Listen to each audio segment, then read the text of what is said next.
Welcome to Genius IAS 20,000 plus MCQ series जो हम कराने वाले हैं उसमें आपका फिर से एक बार स्वागत है। यहाँ पर हम आपके प्रीवियस ईयर क्वेश्चंस में आए हुए 20,000 प्लस एमसीक्यूज को हम करवाने वाले हैं और ये वाला पोर्शन जो मैं करवा रहा हूँ ये हमारा एनवायरनमेंट एंड इकोलॉजी से है और इसी एनवायरनमेंट एंड इकोलॉजी का ये 5th लेक्चर आज का हमारा है। तो इन्हीं के एमसीक्यूज हम कवर करते हैं। तो शुरू करते हैं हम आज के लेक्चर को।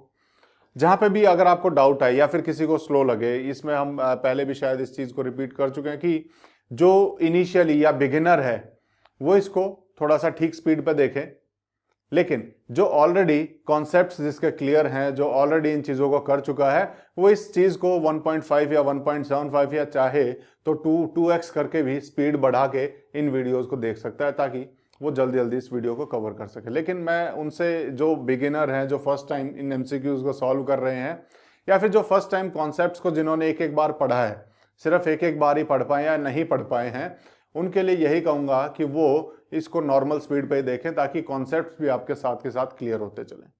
ठीक है, तो हम शुरू करते हैं हम आज का लेक्चर फिर से हमारे एनवायरनमेंट एंड इकोलॉजी का 10% लॉ इज रिलेटेड विद। अब ये 10% लॉ क्या है, तो जिसने कॉन्सेप्ट पढ़ा वो इसका आंसर दे सकता है। वीडियो पॉज करके आप भी ट्राई कर सकते हैं। हम इसके कॉन्सेप्ट की तरफ चलते हैं। 10% लॉ क्या कहता है? 10% लॉ कहता है, बेसिकली दिया किसने था ये दिया था रेमंड लिंडमैन ने। रेमंड लिंडमैन ने ये हमारा 10% लॉ का कॉन्सेप्ट दिया था। कहता क्या है, अलग अलग ट्रॉफिक लेवल्स हैं, अलग अलग ट्रॉफिक लेवल्स हैं। ट्रॉफिक लेवल्स यानी फूड चेन में जिसे हम कहेंगे कि जैसे प्राइमरी प्रोड्यूसर है उसको खाने वाले हम देखेंगे कि प्राइमरी कंज्यूमर हो जाएंगे, उसके बाद सेकेंडरी कंज्यूमर हो जाएंगे। तो ये हमने अलग अलग ट्रॉफिक लेवल्स बना लिया कि यहां पे मान लो प्लांट्स हैं, प्लांट्स हमारे प्राइमरी प्रोड्यूसर हैं। अब ये प्लांट्स को खाने वाले बहुत सारे यहां पर प्राइमरी कंज्यूमर आ जाएंगे, इनको खाने वाले अब सेकेंडरी कंज्यूमर आ जाएंगे। तो इस तरीके से हमारी ये फूड चेन या साइकिल चलता रहता है। और इस साइकिल में होता क्या है कि जो एक्चुअल में प्लांट को एनर्जी कहां से मिलती है? सन से मिलती है, तो सोलर एनर्जी मिलती है। ये सोलर एनर्जी का यूज करके अपना खाना बनाते हैं।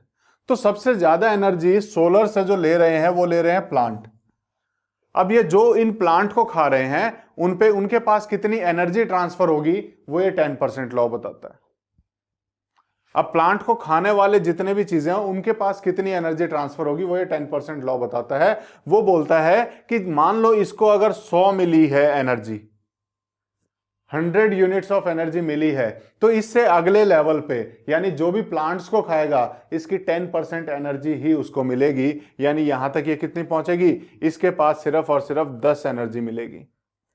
अब जो प्राइमरी कंज्यूमर्स को खाने वाले हैं उनके पास एनर्जी सिर्फ और सिर्फ इस 10% का 10% यानी कि 1 यूनिट सिर्फ पहुंचेगी। ये कहता है 10% लॉ। तो 10% लॉ हमारी बात करता है एनर्जी के ट्रांसफर से, कि जो एनर्जी ट्रांसफर हो रही है वो हमेशा 10% के हिसाब से ही होगी। पहले लेवल पे अगर 100 मिली है तो उससे अगले लेवल पे 10 मिलेगी और इनको खाने वालों को 1 मिलेगी, उसके ऊपर वाले को 0.1 मिलेगी। ये हमारा 10% लॉ है। और ये 10% लॉ के हिसाब से अगर हम देखें तो हमारा आंसर क्या हो जाएगा? अब कोई बता पाएगा? तो अब बिल्कुल transfer of energy as food from one trophic level to another, ये हमारा 10% लॉ है। अगला देख लेते हैं। In the marine environment the main primary producers are. Marine environment में मेन प्राइमरी प्रोड्यूसर कौन होते हैं? तो इसमें आपको फूड चेन्स कुछ एक याद करनी पड़ेंगी। फूड चेन्स हमेशा कुछ याद होनी चाहिए आपको। ठीक है, हर एक जैसे एक्वेटिक, इसमें देखें एक्वेटिक इकोसिस्टम में फूड चेन कैसे काम करती है, टेरेस्ट्रियल में कैसे काम करती है, कौन है प्राइमरी प्रोड्यूसर्स, उनको खाने वाले कौन है, कुछ फूड चेन्स आपको याद होनी ही चाहिए। उन्हीं में से एक मैराइन वाली है। इसमें शुरुआत हमेशा फाइटोप्लैंक्टन से होती है। तो मेन जो प्राइमरी प्रोड्यूसर्स हमारे मैराइन एनवायरनमेंट में या फिर एक्वेटिक इकोसिस्टम में हमारे फाइटोप्लैंक्टन्स होते हैं। इनको फाइटोप्लैंक्टन के बाद इनको खाने वाले कौन होते हैं? क्रस्टेशियंस। क्या होंगे? क्रस्टेशियंस। क्रस्टेशियंस को छोटे फिश, फिर इनको खाने वाली डॉल्फिन और इनको खाने वाली और बड़ी फिशेस यानी किलर फिशेस। ये एक्वेटिक इकोसिस्टम चलता है। ठीक है, तो ये हमें पता होना चाहिए। among the biotic components of the ecosystem the producer system। अब बोला है बायोटिक कंपोनेंट हैं जो इकोसिस्टम में, उनमें प्रोड्यूसर कौन होता है? प्रोड्यूसर कौन है? तो हमने सबसे पहले बोला प्राइमरी प्रोड्यूसर्स सिर्फ ग्रीन प्लांट्स, ये प्रोड्यूसर्स हैं, बाकी सब तो कंज्यूमर है, बाकी सब तो कंज्यूमर है। तो यहां पर बायोटिक कंपोनेंट्स की बात की जा रही है। बायोटिक कंपोनेंट में प्रोड्यूसर हमारे सिर्फ प्लांट्स होते हैं। ये हमने पिछले उसमें वीडियो में भी देखा और आज भी हम इसको बार बार रिपीट कर रहे हैं, ये हमें पता होना चाहिए। अब उसी के ऊपर ट्रॉफिक लेवल 1, ट्रॉफिक लेवल 1 कौन सा होगा? यानी कि जो प्रोड्यूसर्स हैं, और प्रोड्यूसर्स कौन है? Green plant. इसके बाद ट्रॉफिक लेवल 2 में आएंगे प्राइमरी कंज्यूमर, ट्रॉफिक लेवल 3 में सेकेंडरी कंज्यूमर, इस हिसाब से। तो ट्रॉफिक लेवल 1 में क्या आ जाएगा? Green plants. ठीक है, चलो। विच one of the following pairs is correctly matched? In pairs को हम देखेंगे और कौन कौन से करेक्टली मैच्ड हैं। तो सबसे पहला है माउंटेन के सामने लिखा हुआ मोस्ट स्टेबल इकोसिस्टम। क्या सही है? नहीं। मोस्ट स्टेबल इकोसिस्टम हमारा ओशियन होता है। क्या होता है? ओशियन। मोस्ट स्टेबल इकोसिस्टम हमारा ओशियन होता है, ये ध्यान रखना। माउंटेन नहीं होता है, ये गलत हो जाएगा। क्यों होता है? क्योंकि कितने सालों से ओशियन ने अपनी शेप नहीं बदली, ओशियन ऐसे कैसे हैं। लेकिन लैंड पे अगर हम देखें तो माउंटेन कभी घटते रहते हैं, कभी बढ़ते रहते हैं।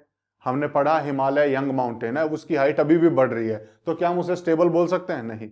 मोस्ट स्टेबल इकोसिस्टम अगर कोई है तो वो ओशियन है हमारे यहां पर। ठीक है, ये हमें पता होना चाहिए। Abiotic component, bacteria. Bacteria abiotic में आता है? नहीं। एबायोटिक कौन से होते हैं? Non living thing. बायोटिक होते हैं लिविंग थिंग। बैक्टीरिया बायोटिक में आता है, एबायोटिक में नहीं आता है, तो ये भी हमारा गलत हो जाएगा। हमें करेक्टली मैच्ड बताना है। अब अगला है ग्रीन प्लांट्स इकोसिस्टम। क्या ग्रीन प्लांट इकोसिस्टम से रिलेटेड है? बिल्कुल सही है, ये हमारा आंसर है इसका। रेनफॉल ग्लोबल वार्मिंग नहीं करती है, रेनफॉल से ग्लोबल वार्मिंग का कोई रिलेशन नहीं है। डिफॉरेस्टेशन से ग्लोबल वार्मिंग का रिलेशन है। कार्बन डाइऑक्साइड प्रोड्यूस होगी तो ग्लोबल वार्मिंग होगी, रेनफॉल से कैसे हो सकती है? तो रेनफॉल से ग्लोबल वार्मिंग का कोई सिचुएशन नहीं है। ठीक है, तो रेनफॉल से ग्लोबल वार्मिंग नहीं होगी, तो यह भी गलत हो जाएगा, ओनली सी आंसर हो जाएगा। आगे, the correct order in the food chain of the various components of A terrestrial grass ecosystem. Grass ecosystem में फूड चेन बतानी है कौन सी है। मैंने पहले बोला कि फूड चेन आपको कुछ याद करनी पड़ेगी। तो ग्रास इकोसिस्टम में प्राइमरी प्रोड्यूसर क्या हो जाएगा? ग्रास हो जाएगा। तो ग्रास से ना ये शुरू हो रहा है ना ये शुरू हो रहा है, ये तो गलत हो गए। ग्रास को खाने वाले कौन होते हैं? Grass hoppers. यहां पे भी ग्रास के बाद ग्रास हॉपर है, ग्रास हॉपर है। अब उसके बाद ग्रास हॉपर को कौन खाएगा? फ्रॉग्स। और फ्रॉग्स को कौन खाएगा? स्नेक। तो ये हमारा, ये इसका आंसर हो जाएगा, ये इसकी फूड चेन है। ठीक है, चलिए आगे चलते हैं। Which of the following constitute a food chain. अब इनमें से कौन सी एक फूड चेन है हमें बतानी है। तो ग्रास, ग्रास को खाने वाला व्हीट। ग्रास, ये कुछ अजीब सा लग रहा है ना, व्हीट तो खाएगी नहीं ग्रास को, तो ये गलत हो गया। अगर हम देखें ग्रास, ग्रास को गोट खाती है, हाँ ठीक है, गोट घास ही खाएगी और इस गोट को आदमी खाते हैं, तो ये हमारा एक फूड चेन बनी हुई है, तो ये हमारा इसका आंसर हो जाएगा। इसके अलावा कहीं पे आपको फूड चेन दिखाई नहीं देगी। फिश घास नहीं खाती है ना, यहाँ पर काव, काव तो शाकाहारी होती है, वो क्यों खाएगी गोट को? तो ये गलत हो जाएगा। गोट हमारी शाकाहारी होती है, फिश नहीं खाएगी। ठीक है, तो ये कहीं ना कहीं मिसमैच है। हमारा जो सही है वो ये है। ठीक है, समझ में? चलो, biomass pyramid is reversed in which type of ecosystem. Most important, बहुत इंपॉर्टेंट है। बायोमास पिरामिड हमेशा एक्वेटिक इकोसिस्टम में उल्टा हो जाता है। बायोमास पिरामिड एक्वेटिक इकोसिस्टम में उल्टा हो जाता है, और एक्वेटिक यहां पर कौन सा है? पॉन्ड है, यहां पर उल्टा होता है। टेरेस्ट्रियल में बायोमास स्ट्रेट रहता है। एक ट्री के इकोसिस्टम में भी, जब मैं ट्री की बात करूं, सिर्फ ट्री के उसमें भी हमें कहीं ना कहीं ये उल्टा दिखाई देता है, लेकिन ज्यादातर एग्जांपल्स में हमें कहां दिखाई देगा? हमें पॉन्ड्स में दिखाई देगा कि जो बायोमास पिरामिड है, ये अलग अलग पिरामिड्स होते हैं, ये अलग अलग पिरामिड्स बनते हैं इस तरह के। ये एनर्जी का भी बन सकता है कि एनर्जी सबसे ज्यादा यहां रहेगी, फिर उसके ऊपर कम हो जाएगी, फिर कम हो जाएगी, फिर कम हो जाएगी, क्योंकि 10% लॉ बोलता है कि पिरामिड जो है ना, एनर्जी का जो पिरामिड है वो कभी भी उल्टा नहीं हो सकता। क्यों नहीं हो सकता? क्योंकि जो प्राइमरी प्रोड्यूसर्स हैं सबसे ज्यादा एनर्जी हमेशा इसके पास रहेगी, उससे कम एनर्जी इसके ऊपर वालों के पास, उससे कम इसके पास, उससे कम इसके पास।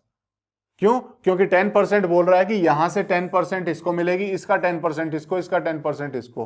तो हमेशा एनर्जी यूनिडायरेक्शनल होती है, एनर्जी हमेशा यहां से यहां फ्लो करेगी, यूनिडायरेक्शनल है। और ऊपर से ये पिरामिड कभी भी उल्टा नहीं हो सकता, एनर्जी का पिरामिड कभी उल्टा नहीं हो सकता। ध्यान रखना, ये भी मोस्ट इंपॉर्टेंट है, यहां पे नहीं है क्वेश्चन लेकिन आपको आगे मिल सकता है। एनर्जी का पिरामिड कभी भी उल्टा नहीं हो सकता, ये ध्यान रखना। और एनर्जी का पिरामिड हमेशा एनर्जी हमेशा यूनिडायरेक्शनल होती है, ये दो चीजें इसमें याद रखना।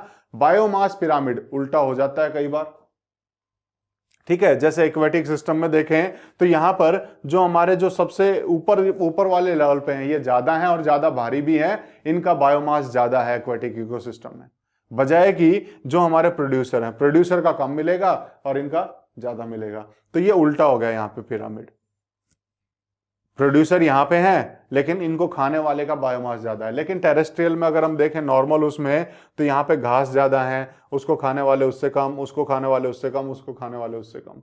तो ये तो सीधा है। लेकिन पॉन्ड में या एक्वेटिक इकोसिस्टम में ये जो बायोमास पिरामिड है ये उल्टा हो जाता है, ये ध्यान रखना। तो यहाँ पे पॉन्ड है हमारा एक्वेटिक इकोसिस्टम, तो ये हमारा यहाँ पे हो जाएगा, यहाँ पे रिवर्स हो गया बायोमास पिरामिड, ठीक है। अगला, which one of the following organism is likely to show highest concentration of DDT? Highest concentration of DDT किस में सबसे ज्यादा मिलेगा? Once it has been introduced in ecosystem. अगर इकोसिस्टम में DDT डाल दिया जाए, DDT होती है जो कीड़े वगैरह मारने की दवाई हम छिड़कते रहते हैं, ठीक है। ये अगर हम कहीं पे इकोसिस्टम में डाल दिया जाए तो सबसे ज्यादा किसके अंदर मिलेगा? तो इसके लिए आपको एक कॉन्सेप्ट पता होना चाहिए जिसका नाम होता है बायो एक्यूमुलेशन। बायो एक्यूमुलेशन क्या होता है? बायो एक्यूमुलेशन कि कोई भी इस तरह की चीज जो सॉल्यूबल नहीं होती है, ये फैट सॉल्यूबल नहीं होंगे, ठीक है, वाटर सॉल्यूबल नहीं होते हैं, ये कहीं ना कहीं शरीर में जमा होते रहेंगे। ये कुछ इस तरह की चीजें होती हैं जो शरीर में जमा होती रहती हैं, सॉल्यूबल नहीं होती हैं। तो इसमें क्या होगा, जब एक ने इसको खाया, मान लो DDT इसने खाया, अब इसको खाने वाली जो चीज होंगी वो DDT इसमें ट्रांसफर हो जाएगी, अब इसको जो खाने वाली चीज होगी उसमें ट्रांसफर हो जाएगी। तो ये DDT है, ये कहीं ना कहीं जमा होता रहेगा। यहां पे देखो बिल्कुल कम होगा कहीं ना कहीं, इससे थोड़ा सा ज्यादा इससे आगे वाले में हो गया, इससे और भी ज्यादा जमा किसके पास हो गया? इसके पास हो गया। ये कॉन्सेप्ट है बायो एक्यूमुलेशन का, और यही बायो एक्यूमुलेशन का कॉन्सेप्ट आपको यहां लगाना है। हमको पता लग जाएगा कि DDT का कंसंट्रेशन सबसे ज्यादा होगा। तो इसमें ट्रॉफिक लेवल पे सबसे ऊपर लेवल पे इनमें से कौन सा है, वही ठीक आंसर है, यानी जो चीज इनमें से सबको खा लेगी। तो कहीं ना कहीं इसमें अगर हम देखें तो सबसे ऊपर वाले ट्रॉफिक लेवल पे हमें क्या दिखाई देता है? हमें कहीं ना कहीं स्नेक दिखाई देता है। ग्रास थी, ग्रास को ग्रास ऑपर ने खाया, ग्रास ऑपर को फ्रॉग, ठीक है, और उसके बाद स्नेक। तो कहीं ना कहीं ये ऊपर वाले लेवल पे आ गया, तो स्नेक हमारा इसका आंसर आ जाएगा। जब भी इस तरह के क्वेश्चन करो तो उस टाइम पे भी फूड चेन हमारे दिमाग में होनी चाहिए। तो फूड चेन यहां पे भी काम आती है, फूड चेन हमारी यहां पे भी काम आती है, ठीक है। हमें समझ में आया बायो एक्यूमुलेशन का। ये DDT अगर शुरुआत में इकोसिस्टम में आ जाए, इसके पास कम रहेगी, इसके पास कम रहेगी, सबसे ज्यादा इसके पास रहेगी जो लास्ट में जो सबको खा रहा है, ठीक है। तो यहां पर ये चीजें भी हमें पता होनी चाहिए कि किस तरीके से आंसर सॉल्व होते हैं, ठीक है। चलिए आगे चलते हैं। Which one of the following trees is not eco friendly? इनमें से ऐसा कौन सा ट्री है जो इको फ्रेंडली नहीं है? तो ये बचपन से आपने सुना होगा कि यूकेलिप्टिस के जो ट्रीज होते हैं वो बड़ी तेजी से बढ़ते हैं, यूकेलिप्टिस के ट्रीज बहुत तेजी से बढ़ते हैं। तो यहां पर यूकेलिप्टिस है, ये बहुत तेजी से बढ़ते हैं, और तेजी से बढ़ेंगे तो इन्हें ज्यादा से ज्यादा पानी चाहिए होगा, और ज्यादा पानी इन्हें चाहिए होगा तो इसके आसपास की जितनी चीजें होंगी उन्हें पानी कम मिलेगा। तो कहीं ना कहीं ये बाकी चीजों को नुकसान पहुंचाते हैं, और बाकी चीजों को नुकसान पहुंचा रहे हैं तो ये इको फ्रेंडली नहीं हो सकते। तो यूकेलिप्टिस के ट्रीज ये इको फ्रेंडली नहीं होते हैं, ठीक है, ये चीज ध्यान रखना। ये बहुत तेजी से बढ़ते हैं तो ज्यादा पानी को कंज्यूम करते हैं, ज्यादा पानी कंज्यूम करेंगे, आसपास वालों के लिए कम छोड़ेंगे, ठीक है। ये चीज हमें पता होनी चाहिए। हम इन्हें लगा तो देते हैं कई जगह पे ताकि जल्दी से बढ़ जाए, लेकिन इसके नुकसान बहुत होते हैं, ये इको फ्रेंडली नहीं होते हैं, ये चीज ध्यान रखना। और ये पूछा जाता है कई बार, जैसे यहाँ पे पूछ लिया which one of the following trees is considered to be an environmental hazard. किसको हम एनवायरमेंटल हैजार्ड मानेंगे? अभी हमने देखा यूकेलिप्टस, ये एनवायरमेंट के लिए थोड़ा सा खतरे वाला है, ठीक है, एनवायरमेंट के लिए ठीक नहीं है। तो यही सेम क्वेश्चन था पिछला भी। The example of लेंटिक habitat in fresh water community. Fresh water community में लेंटिक हैबिटेट कौन सा होगा? ध्यान रखना, दो तरह के हैबिटेट आपको यहां पे मिलेंगे एक्वेटिक में, एक तो मिलेगा लेंटिक और एक मिलेगा लोटिक। इन दोनों में क्या डिफरेंस है ये हमें पता होना चाहिए। तो इनको आप ऐसे भी याद रख सकते हो, लेंटिक जो लेटा हुआ है, लेंटिक जो लेटा हुआ है, बस लेट के आराम कर रहा है, और लोटिक जो लोटपोट हो रहा है। लोटिक क्या है? जो लोटपोट हो रहा है, ठीक है, यानी कि ये मूविंग है। तो जो भी मूविंग वाटर होगा,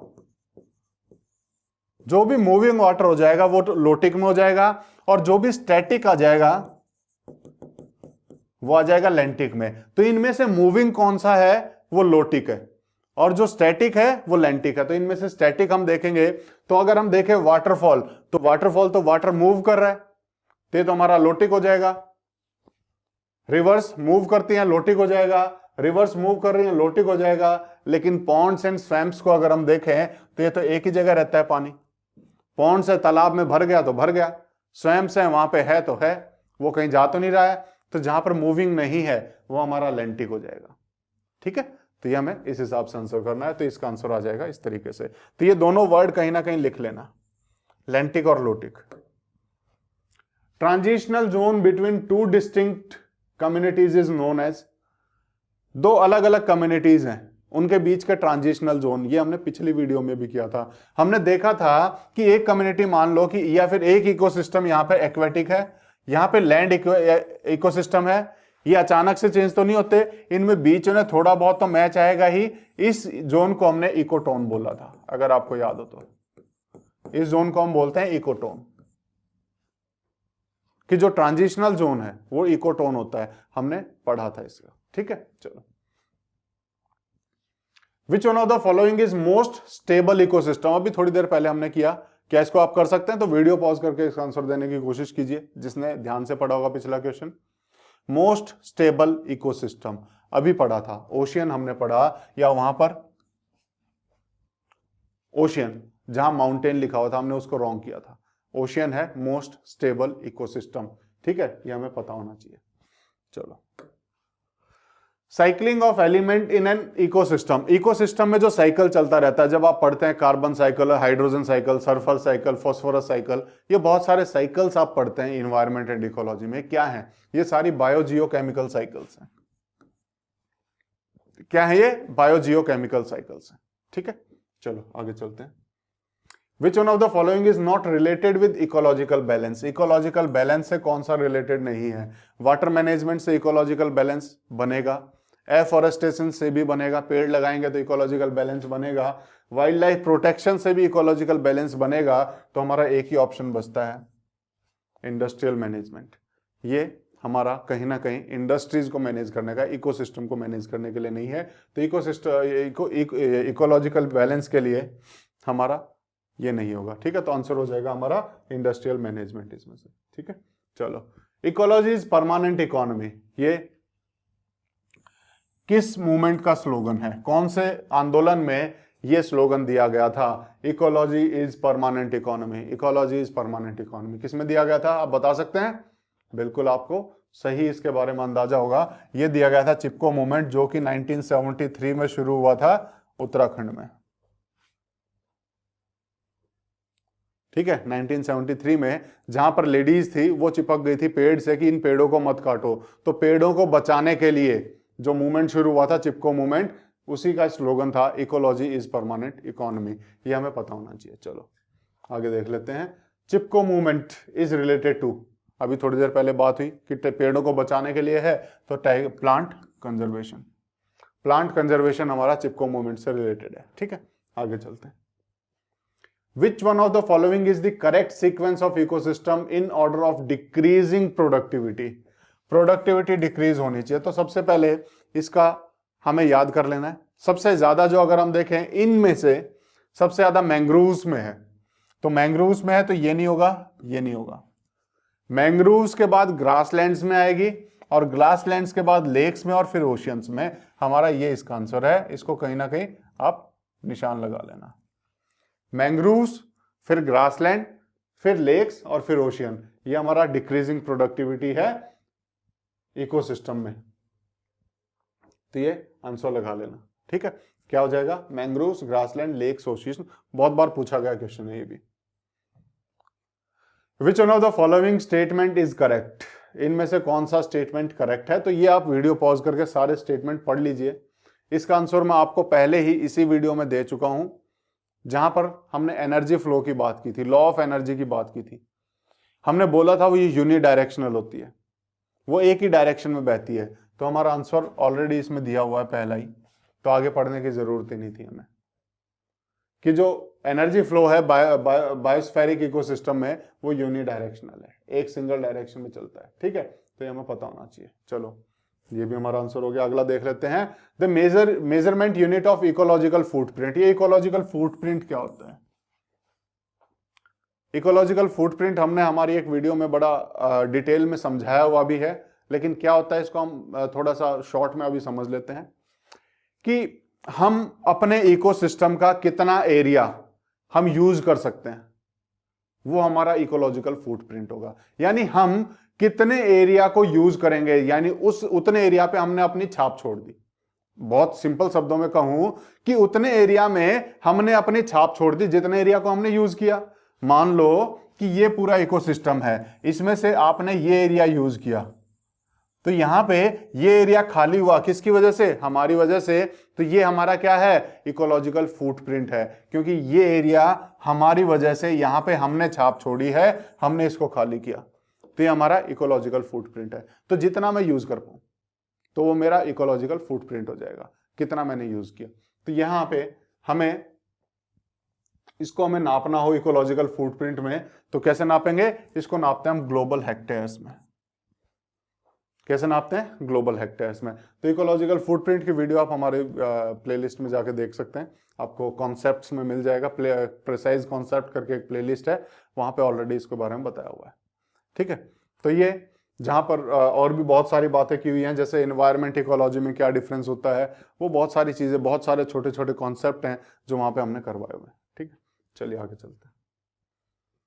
minimum area of land required to completely sustain the life of person, कि मिनिमम एरिया ऑफ लैंड कितना चाहिए हमें, ताकि हमें एक पर्सन की लाइफ को सस्टेन किया जा सके, एक पर्सन जिस पे जिंदा रह सके। तो अभी थोड़ी देर पहले इसके बारे में बात की हमने, कि कितने एरिया को हम यूज करेंगे अपनी लाइफ को सस्टेन करने के लिए, अपनी लाइफ को चलाने के लिए, वो हमारा क्या होता है? इकोलॉजिकल फुटप्रिंट होता है। तो यहां पे भी तो वही पूछ रहा है कि minimum area of land required to completely sustain the life of person, ये हमारा क्या है? इकोलॉजिकल फुटप्रिंट ही तो है।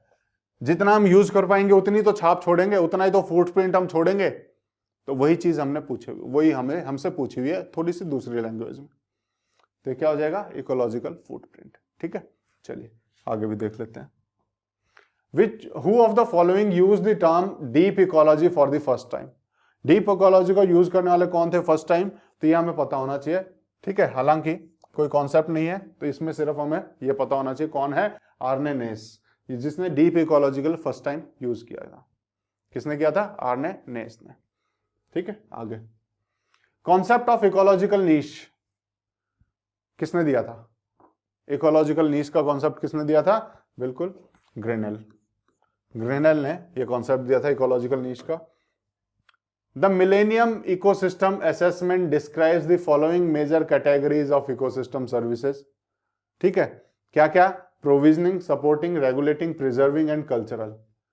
तो इनमें से सपोर्टिंग सर्विस कौन सी है?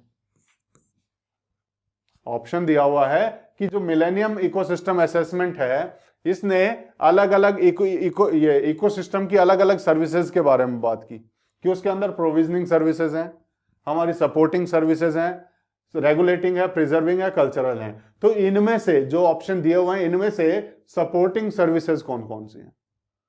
तो सपोर्टिंग सर्विसेज हमारी इसमें है nutrient cycling and crop pollination, ये हमारी सपोर्टिंग सर्विसेज है, ठीक है, जो सपोर्ट कर रही हैं इकोसिस्टम को। एक तो न्यूट्रिएंट साइक्लिंग और दूसरी क्रॉप पॉलिनेशन। ठीक है, तो ये हमें पता होना चाहिए इसके बारे में। तो ये एक छोटा सा एक इसमें इस तरह के क्वेश्चंस भी कई बार आते रहते हैं जो थोड़े से टफ होते हैं, जिसके बारे में जब तक नहीं पढ़ा हो तब तक नहीं पता लगता। ठीक है, तो अभी इसको याद रखना कि ये था। विच one of the following is the correct sequence of a food chain? Food chain की करेक्ट सीक्वेंस, और कहां की है ये? तो हमें कहीं ना कहीं ये हमारी एक्वेटिक इकोसिस्टम की हमें दिखाई दे रही है। तो हम कहां से शुरू करें इसे? तो हम डायटम से शुरू करेंगे। सबसे पहले डायटम्स आएंगे, फिर क्रस्टेशियंस आएंगे, फिर हेरिंग्स आएंगे। मैंने पहले ही बोला ये फूड चेन हमें याद होनी चाहिए। डायटम्स के बाद हम देखेंगे क्रस्टेशियंस, फिर हेरिंग। ठीक है, तो इस टाइप से चलता है। तो इस टाइप से हमारी ये फूड चेन चलती है, तो इसका हमें पता होना चाहिए। डायटम्स, क्रस्टेशियंस, हेरिंग, तो ये हमारा इसका था। तो आज के इस वीडियो में हम इतने ही एमसीक्यूज करेंगे। नेक्स्ट वीडियो में आगे के एमसीक्यूज को लेके आएंगे, और ये एमसीक्यूज हमारी चलती रहेगी। और जितने भी आज तक हमारे किसी भी यूपीएससी में या फिर स्टेट पीसीएम में एग्जाम में अपीयर हुए जितने भी क्वेश्चंस हैं, उन सबको हम यहाँ पे आपके सामने लाने की कोशिश करेंगे और उनको यहाँ पे सॉल्व करेंगे, ताकि आपको ज़्यादा से ज़्यादा फायदा उनका मिल सके। एमसीक्यूज बड़े इंपॉर्टेंट होते हैं, खासकर वो जो प्रीवियस ईयर क्वेश्चंस में आए हुए हैं, क्योंकि हर एग्जाम में कहीं ना कहीं 20 से 25% का एरिया ऐसा होता है जो रिपीटेड क्वेश्चंस को लेके आता है, तो वो हमें पता होने चाहिए। तो आज की वीडियो को हम यहीं ख़त्म करेंगे, लेकिन उससे पहले जो ज़रूरी बात वो ये कि अगर फिर भी अगर आपको कोई डाउट रहता है इन क्वेश्चंस में, या फिर हमसे भी कई बार गलती हो जाती है, तो आप उसको कमेंट बॉक्स में लिख के बता दें, हम उसे सुधारने की कोशिश करेंगे। या कोई डाउट है या फिर भी कोई क्वेश्चन आपके मन में रहता है, तो आप हमसे कमेंट बॉक्स में उसको पूछ सकते हैं। अगर आपको हमारी ये सीरीज़ पसंद आ रही हो तो वीडियो को लाइक, शेयर और सब्सक्राइब करना ना भूलें। और आज के लिए इतना ही रखेंगे, और फिर अगली वीडियो में फिर मिलते हैं, आगे की बात करेंगे। तब तक के लिए thank you, take care, bye bye.